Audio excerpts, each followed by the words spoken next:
How cute the sheep is looking! You also can make at home by following all the steps. What are the materials you need to make a sheep? Let's see.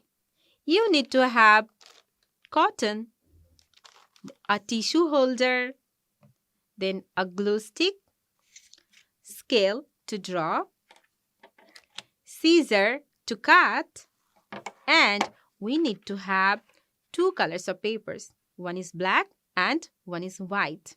Are you ready? Now I am taking some glue to attach the cotton on the tissue holder.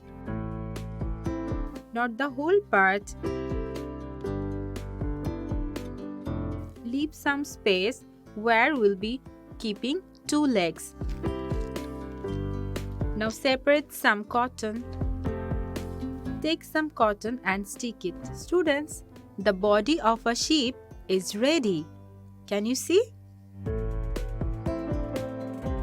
Now let's go to make some other parts of a sheep. Keep aside and let it dry.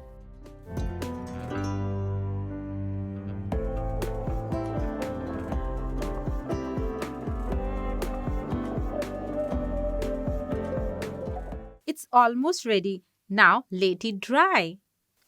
How cute the sheep is looking. আরো নতুন নতুন video পেতে আমাদের চ্যানেলটি subscribe করুন।